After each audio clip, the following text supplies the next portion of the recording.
Item ಯಾವುದೇ ಇರಲಿ try ಮಾಡಿ ಆಚಿ ಚಿಕನ್ ಮಸಾಲಾ. ಆಚಿ ಚಿಕನ್ ಮಸಾಲಾ. ಒನ್ಸ್ ಅಗೇನ್ ರಾಜ್ಯದ ಬೇರೆ ಬೇರೆ ಜಿಲ್ಲೆಗಳ ಬಗ್ಗೆ ಮಾಹಿತಿನ ತಗೊಳ್ತಾ ಹೋಗೋಣ. ಕಾರಣ ಜನಸಾಮಾನ್ಯ ಎದುರು ನೋಡ್ತಿದ್ದಾರೆ. ನಮ್ಮ ಜಿಲ್ಲೆಯಲ್ಲಿ ಯಾವ ರೀತಿ ಇರುತ್ತೆ ಪರಿಸ್ಥಿತಿ, ದೇವಸ್ಥಾನಕ್ಕೆ ಹೋಗಬೇಕಾ ಬೇಡವಾ, ಇಲ್ಲೂ ಕೂಡ ಆಚರಣೆಗಳಾಗುತ್ತಾ, ಅದ್ರ ಬಗ್ಗೆ ಒಂದು ಕ್ಲಾರಿಟಿ ಕೊಡುವ ಪ್ರಯತ್ನ. ದಾವಣಗೆರೆಯಲ್ಲೂ ಕೂಡ ಚಂದ್ರಗ್ರಹಣದ ಎಫೆಕ್ಟ್ ಇದೆಯಂತೆ. ಸೊ ಅಲ್ಲೂ ಕೂಡ ದೇವಸ್ಥಾನಗಳಲ್ಲಿ ದೇವರ ದರ್ಶನಕ್ಕೆ ಅವಕಾಶ ಇಲ್ಲ. ಜಿಲ್ಲೆಯ ಬಹುತೇಕ ದೇಗುಲಗಳು ಕೂಡ ಕ್ಲೋಸ್ ಆಗಿರುತ್ತೆ ಇವತ್ತು ಚಂದ್ರಗ್ರಹಣದ ಪ್ರಯುಕ್ತ. 11 ಗಂಟೆ ನಂತರ ದುಗ್ಗಮ್ಮ ದೇವಸ್ಥಾನ ಕೂಡ ಬಂದ್ ಆಗುತ್ತಂತೆ. ಕನ್ನಿಕಾ ಪರಮೇಶ್ವರಿ ದೇವಾಲಯ ಕೂಡ ಕ್ಲೋಸ್ ಅಂತೆ ಚಂದ್ರಗ್ರಹಣದ ಪ್ರಯುಕ್ತ. ಎಂದಿನಂತೆ ತೆರೆದಿರುತ್ತೆ ಪಾತಾಳ ಲಿಂಗೇಶ್ವರ ದೇಗುಲ. ಸೊ ಇಲ್ಲಿ ಚಂದ್ರಗ್ರಹಣದ ಆಚರಣೆ ಇಲ್ಲ, ಬದಲಾಗಿ ಭಕ್ತಾದಿಗಳು ಬರಬಹುದು ಅಂತ. ಹರಿಹರದ ಹರಿಹರೇಶ್ವರ ದೇಗುಲ, ರಾಘವೇಂದ್ರ ಸ್ವಾಮಿಗಳ ದರ್ಶನಕ್ಕೂ ಕೂಡ ಅವಕಾಶ ಇರುತ್ತೆ ಈ ದೇವಸ್ಥಾನಗಳಲ್ಲಿ.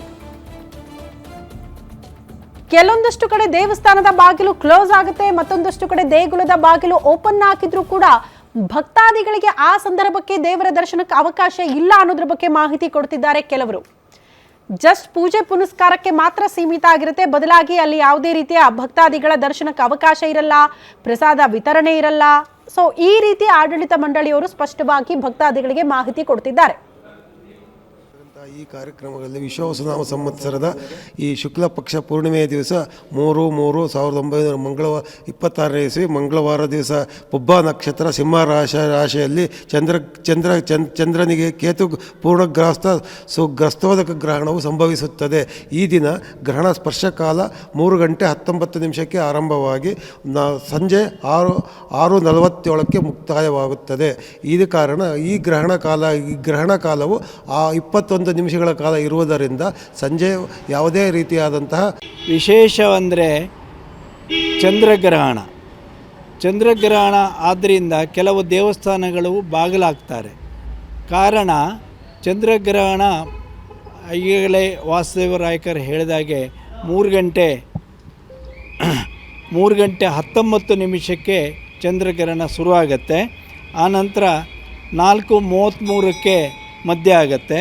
ಕೊನೆಗೆ ಸಂಜೆ 6 ಗಂಟೆ 48 ನಿಮಿಷಕ್ಕೆ ಮುಕ್ತಾಯವಾಗುತ್ತೆ.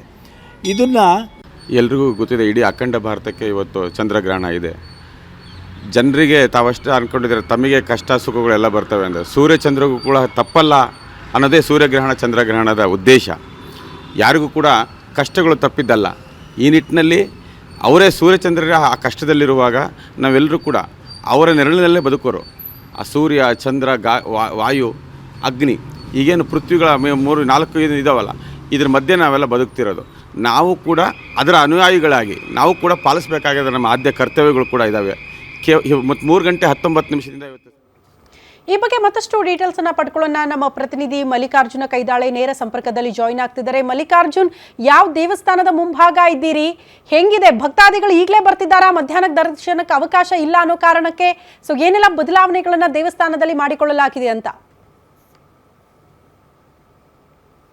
ಹೌದು ಶ್ರುತಿ, ಇನ್ನು ಏನಂತಂದ್ರೆ ಖಗ್ರಾಸ ಚಂದ್ರಗ್ರಹಣ ಇರುವ ಹಿನ್ನೆಲೆಯಲ್ಲಿ ದಾವಣಗೆರೆಯಲ್ಲೂ ಕೂಡ ಬಹುತೇಕ ದೇವಸ್ಥಾನಗಳು ಕೂಡ ಬಂದಾಗಿರ್ತಕ್ಕಂಥದ್ದು. ನಾವೀಗೇನು ದಾವಣಗೆರೆಯ ದೀಕ್ಷಿತ್ ರಸ್ತೆಯಲ್ಲಿರ್ತಕ್ಕಂತಹ ರಾಘವೇಂದ್ರ ಮಠದಲ್ಲಿರ್ತಕ್ಕಂಥದ್ದು ಇಂದು ಕೂಡ ಮುಂಜಾನೆಯಿಂದ 10 ಗಂಟೆ ತನಕನೂ ಕೂಡ ಒಂದು ಏನು ಭಕ್ತಾದಿಗಳು ಬರ್ತಕ್ಕಂಥದ್ದು. ಅದಾದ ನಂತರದಲ್ಲಿ ಕೂಡ ಯಾವೊಬ್ಬ ಭಕ್ತಾದಿಗಳು ಬರದನೆ ಏನು ರಾಘವೇಂದ್ರ ಮಠ ಏನಿದೆ ಅದನ್ನ ಕ್ಲೋಸ್ ಮಾಡುವಂಥದ್ದು, ಮತ್ತೆ ಇಲ್ಲಿ ಯಾವುದೇ ರೀತಿಯಾದಂತಹ ಪೂಜೆ ಪುನಸ್ಕಾರಗಳು ಕೂಡ ನಡೆಯೋದಿಲ್ಲ. ಇದರ ಜೊತೆಗೆ ದಾವಣಗೆರೆಯ ಪ್ರಮುಖ ದೇವಸ್ಥಾನವಾಗಿರ್ತಕ್ಕಂತಹ ದುಗ್ಗಮ್ಮ ದೇವಸ್ಥಾನದಲ್ಲೂ ಕೂಡ ಇಂದು ಮಧ್ಯಾಹ್ನ 12 ಗಂಟೆಯಿಂದ ಏನು ಗ್ರಹಣ ಮುಗಿದ ನಂತರದಲ್ಲಿ ಅಂದ್ರೆ 8 ಗಂಟೆ ಮೇಲ್ಪಟ್ಟು ದೇವಸ್ಥಾನವನ್ನ ಶುಚಿಗೊಳಿಸುವಂತ ಒಂದು ಕೆಲಸವನ್ನು ಮಾಡ್ತಾರೆ. ಯಾಕಂತಂದ್ರೆ ಗ್ರಹಣ ಇದೆ, ಗ್ರಹಣದ ಸಂದರ್ಭದಲ್ಲಿ ಯಾವುದೇ ರೀತಿಯಾದಂತಹ ಭಕ್ತಾದಿಗಳಿಗೆ ಅಲ್ಲಿ ಪ್ರವೇಶವನ್ನ ನಿಷೇಧ ಮಾಡಿರ್ತಕ್ಕಂಥದ್ದು, ಸಂಪೂರ್ಣವಾಗಿ ಇಡೀ ದೇವಸ್ಥಾನವನ್ನು ಕೂಡ ಕ್ಲೋಸ್ ಮಾಡಿರ್ತಕ್ಕಂಥದ್ದು. ಇದಾದ ನಂತರದಲ್ಲಿ ಈ ಶಂಕರ ಮಠ ಆಗಿರ್ಬೋದು, ಈಶ್ವರ ದೇವಸ್ಥಾನ ಆಗಿರ್ಬೋದು, ಮತ್ತೆ ಪಾತಾಳ ಲಿಂಗೇಶ್ವರ ದೇವಸ್ಥಾನ ಆಗಿರ್ಬೋದು, ಮತ್ತೆ ಕನ್ನಿಕಾ ಪರಮೇಶ್ವರ ದೇವಸ್ಥಾನ, ಇಷ್ಟು ದೇವಸ್ಥಾನಗಳು ಕೂಡ ಏನು ಪಾತಾಳ ಲಿಂಗೇಶ್ವರ ದೇವಸ್ಥಾನದಲ್ಲಿ ಮಾತ್ರ ಒಂದು ಭಕ್ತರಿಗೆ ಪ್ರವೇಶವನ್ನ ಏನು ಬಿಟ್ಟಿರ್ತಕ್ಕಂಥದ್ದು, ಮತ್ತೆ ಪೂಜೆ ಪುನಸ್ಕಾರ ನಡೀತವೆ. ಅದಾದ ನಂತರದಲ್ಲಿ ಉಳಿದಂತಹ ಯಾವುದೇ ದೇವಸ್ಥಾನದಲ್ಲಿ ಕೂಡ ಪೂಜೆ ಪುನಸ್ಕಾರ ನಡೆದೇನೆ ಸಂಪೂರ್ಣವಾಗಿ. ಅದರಲ್ಲೂ ಪ್ರಮುಖವಾಗಿ ಕನ್ನಿಕಾ ಪರಮೇಶ್ವರಿ ದೇವಸ್ಥಾನ ಏನಿದೆ, ಬೆಳಗ್ಗೆ 6 ಗಂಟೆಯಿಂದ ಸಂಪೂರ್ಣವಾಗಿ ಏನು ಗ್ರಹಣ ಮುಗಿಯುತ್ತೆ, ಗ್ರಹಣ ಮುಗಿದ ನಂತರದಲ್ಲಿ ಇಡೀ ದೇವಸ್ಥಾನವನ್ನ ಶುಚಿಗೊಳಿಸಿದ ನಂತರದಲ್ಲಿ ಒಂದು ದೇವಸ್ಥಾನವನ್ನು ಓಪನ್ ಮಾಡ್ತಕ್ಕಂಥದ್ದು. ಅದಾದ ನಂತರದಲ್ಲಿ ಕೂಡ ಯಾವುದೇ ಏನು ಇರ್ತಕ್ಕಂಥ ಪ್ರಮುಖ ದೇವಸ್ಥಾನ ಅಂದ್ರೆ ಹರಿಹರೇಶ್ವರ ದೇವಸ್ಥಾನದಲ್ಲೂ ಕೂಡ ಅಲ್ಲಿ ಏನು ದೇವಸ್ಥಾನ ಓಪನ್ ಇದ್ರು ಕೂಡ ಪೂಜೆ ಪುನಸ್ಕಾರ ಕೂಡ ನಡೆಯೋದಿಲ್ಲ. ಒಟ್ಟಾರೆಯಾಗಿ ದಾವಣಗೆರೆ ಜಿಲ್ಲೆಯಲ್ಲಿ ಬಹುತೇಕ ಎಲ್ಲಾ ದೇವಸ್ಥಾನಗಳು ಕೂಡ ಈಗ ಬಂದಾಗಿರ್ತಕ್ಕಂಥದ್ದು, ಪ್ರಮುಖವಾಗಿ ಪೂಜೆ ಪುನಸ್ಕಾರಗಳು ಸಂಪೂರ್ಣವಾಗಿ ಒಂದು ನಿಷೇಧ ಮಾಡಿರ್ತಕ್ಕಂಥದ್ದು ಶ್ರುತಿ. ಓಕೆ ಮಲ್ಲಿಕಾರ್ಜುನ್, ಧನ್ಯವಾದಗಳು ತಮ್ಮೆಲ್ಲ ಮಾಹಿತಿಗೆ.